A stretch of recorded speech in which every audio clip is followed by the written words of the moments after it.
Qu'est-ce que l'ingénierie de la formation? L'ingénierie de la formation est un processus structuré qui vise à concevoir, planifier, mettre en œuvre et évaluer des dispositifs de formation adaptés aux besoins spécifiques d'une organisation ou d'un public. Elle implique l'analyse des besoins en compétences, le choix des méthodes et des supports pédagogiques, la coordination des activités de formation, ainsi que l'évaluation de l'efficacité et du retour sur investissement des actions de formation. Ce processus s'assure que la formation répond aux objectifs de l'entreprise et favorise le développement des compétences des apprenants de manière optimale.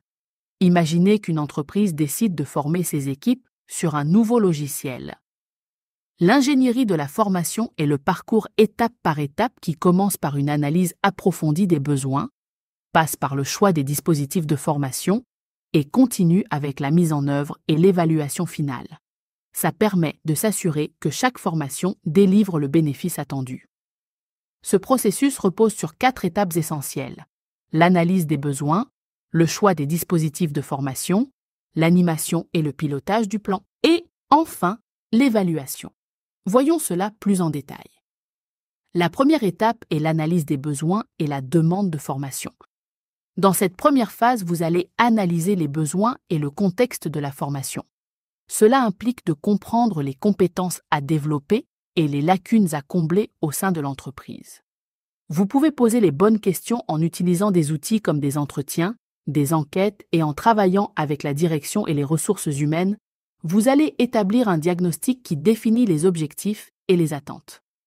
À la fin de cette étape, vous aurez une vue d'ensemble sur le projet de formation et les objectifs à atteindre. Passons à la deuxième étape afin de choisir les dispositifs de formation. Une fois les besoins clarifiés, vous allez formaliser le projet de formation et sélectionner les outils pédagogiques adaptés. Cette étape consiste à établir un lien entre les objectifs de la formation et les solutions pédagogiques qui peuvent les réaliser.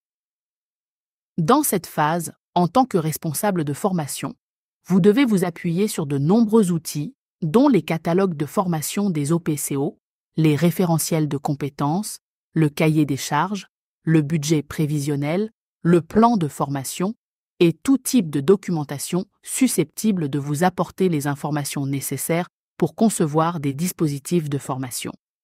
Il faudra impliquer différents acteurs durant cette phase, dont les OPCO et les responsables financiers ou comptables, mais aussi les experts métiers de votre entreprise. Tout cela sera nécessaire pour guider vos choix. Puis vient la troisième étape durant laquelle vous devrez animer et piloter le plan de formation. Cette étape correspond à la mise en œuvre, c'est-à-dire la réalisation concrète de l'action de formation. En tant que responsable de la formation, vous jouez un rôle clé ici, en supervisant les sessions, en coordonnant les formateurs et en vous assurant que tout se déroule comme prévu. Le suivi post-formation est aussi important pour ajuster les dispositifs en fonction des retours des participants, mais aussi des formateurs. La dernière étape consiste à mettre en place les évaluations de la formation. Ces évaluations sont indispensables pour vérifier si les objectifs ont été atteints. Ça inclut des tests finaux, des évaluations pratiques et des retours directs des participants. L'évaluation permet de mesurer l'adéquation entre les objectifs définis et les résultats obtenus en termes de compétences et de retour sur investissement pour l'entreprise.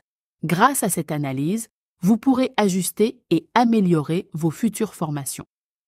Dans l'ingénierie de la formation, les rôles peuvent varier selon la taille de la structure. Dans une petite structure, le directeur de la formation peut gérer toutes ces étapes. Dans les grandes entreprises, un chef de projet formation collabore souvent avec différents experts. Dans une prochaine vidéo, nous parlerons de l'ingénierie pédagogique, qui est une phase importante de l'ingénierie de la formation. Pour résumer, l'ingénierie de la formation ne se limite pas à planifier un projet de formation. C'est un processus structuré qui permettra de passer du besoin en compétences à l'acquisition de compétences concrètes au sein de l'entreprise. C'est la fin de la vidéo. Si vous avez des questions, pensez à les rédiger en commentaire. Surtout, pensez à liker la vidéo et à vous abonner pour ne pas manquer les prochains contenus. Et je vous dis à la prochaine.